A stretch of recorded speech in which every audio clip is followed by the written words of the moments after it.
नमस्कार दोस्तों।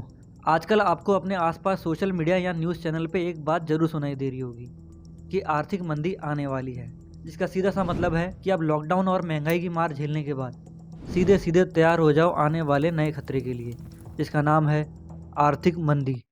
International monetary fund की तरफ से एक चेतावनी आई है।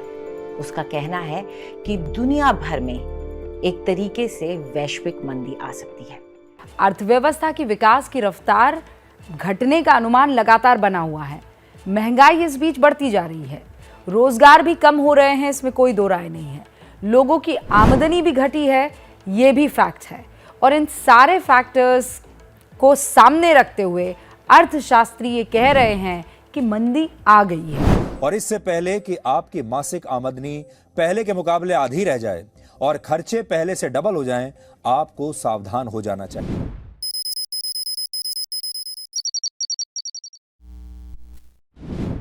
सबसे पहले हम जानते हैं दोस्तों, आर्थिक मंदी होती क्या है और इसके आने के पीछे के कारण क्या होते हैं।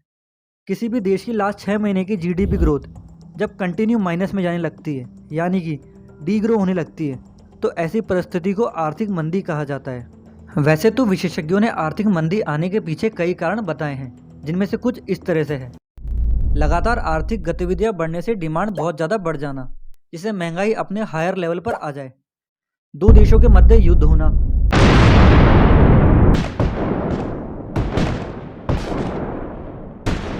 किसी देश की इकोनॉमी का गिर जाना, ज़रूरत से ज़्यादा किसी देश पे कर्जा होना, सप्लाई चेन का इफेक्ट होना, किसी देश की करेंसी अमेरिकन डॉलर के मुकाबले जब ज़्यादा ही गिरने लग जाए तो ये भी एक बड़ा कारण हो सकता है। अगर हम लेटेस्ट एग्जांपल देखें तो यहाँ कुछ देश हैं जिनके लिए अनआधिकारिक तौर पर माना जा रहा है कि वो रिसेशन यानी कि आर्थिक मंदी की चपेट में आ चुके हैं।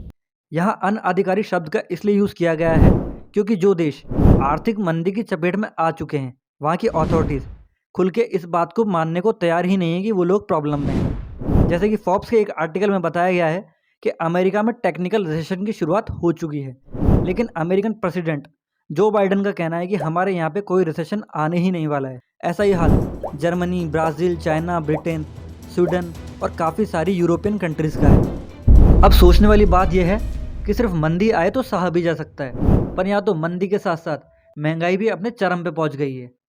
सप्लाई चेन ठप पड़ी है और लोगों की इनकम महंगाई की अपेक्षा कम होती जा रही है। अब यहाँ जानने वाली बात यह है कि आखिर इन सब के पीछे कारण क्या है। इसके पीछे बहुत मोटे कारण हैं, जैसे कोविड से बचने के लिए लॉकडाउन लगाया गया। पूरे देश में आज रात 12 बजे से संपूर्ण देश में संपूर्ण लॉकडाउन होने जा रहा है, जिससे इकोनॉमी डाउन हो गई। कंपनीज ने लॉस से बचने के लिए लोगों को जॉब से फायर कर दिया और वो लोग जिनके पास पैसा था उन्होंने पैसा ब्लॉक कर लिया। लॉकडाउन खुलने के बाद लोग पैसा इस डर से नहीं खर्च करने लगे कि कहीं वापस से तो लॉकडाउन की स्थिति ना सामने आ जाए। इस सिचुएशन से निपटने के लिए ज़्यादातर कंट्रीज की गवर्नमेंट ने बाजार में पैसा उतारा। बैंक ने अपने लोन की रेट ऑफ इंटरेस्ट को कम किया, जिससे बाजार में फिर से डिमांड और सप्लाई को मेंटेन किया जा सके। वहीं दूसरी ओर अमेरिका के फेडरल बैंक ने डॉलर्स की तादाद को बाजार में बढ़ाया, जिससे डिमांड बढ़ाई जा सके। इसका नतीजा ये हुआ कि लोगों के हाथ में ज़्यादा पैसा आने लगा, जिससे बेसिक नीड की चीज़ों की डिमांड बहुत ज़्यादा बढ़ गई और डिमांड बढ़ने से इन्फ्लेशन बढ़ गया, यानी कि महंगाई बढ़ गई। और इसी महंगाई से बचने के लिए फिर से दुनिया भर के सेंट्रल बैंक्स जैसे आरबीआई और फेडरल बैंक रेपो रेट को बार बार बढ़ा रहे हैं। जहां एक तरफ फेडरल बैंक ने अपनी रेपो रेट को 0.25% तक कर दिया था, वो अब कंटिन्यू बढ़ा करके 4.5% तक कर दिया है और अनुमान लगाया जा रहा है कि वो रेपो रेट को और भी ज़्यादा बढ़ाएंगे। वहीं बात अगर आरबीआई यानी कि रिजर्व बैंक ऑफ इंडिया की करी जाए तो इन्होंने भी अपनी रेपो रेट को 4% से बढ़ा करके 6.25% तक कर दिया है। हम यहाँ आसान शब्दों में रेपो रेट को समझने का प्रयास करते हैं। रेपो रेट जैसे कि हर कंट्री का एक सेंट्रल बैंक होता है, वो बाकी के बैंक्स और एनबीएफसीज का लोन देने की रेट ऑफ इंटरेस्ट को कंट्रोल करता है। अगर आरबीआई कहता है कि उनका रेपो रेट 6.25% है, तो बाकी के बैंक्स जैसे HDFC, axis, ICICI, IndusInd, PNB, BOB, ये सारे बैंक्स आरबीआई की रेपो रेट प्लस अपने एक्सपेंसेस प्लस अपना प्रॉफिट जोड़ करके रेट ऑफ इंटरेस्ट का कैलकुलेशन करते हैं और उस कैलकुलेशन के हिसाब से पब्लिक को लोन ऑफर करते हैं। इसी वजह से जहां 1-1.5 साल पहले आपको होम लोन 6.5% पर एनम पर मिल रहा था, वो अब 8.5 से 11% के बीच में मिल रहा है। अब यहाँ पे एक सवाल निकल के आता है कि ये जो मंदी है वो तो बाहर के देशों में चल रही है, तो इससे हमें क्या खतरा?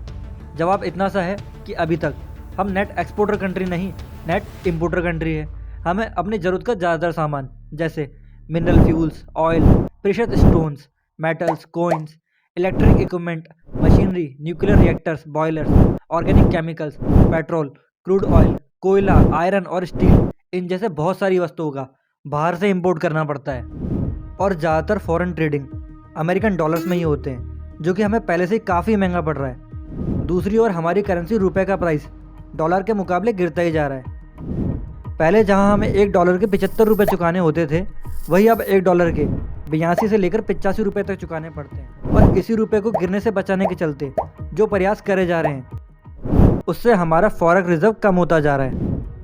अब यहाँ मुसीबत सिर्फ डॉलर ही नहीं, ओपेक देशों ने भी पैदा कर दी है, जिनका कहना है कि वो प्रतिदिन 20 लाख बैरल ऑयल का उत्पादन कम करेंगे।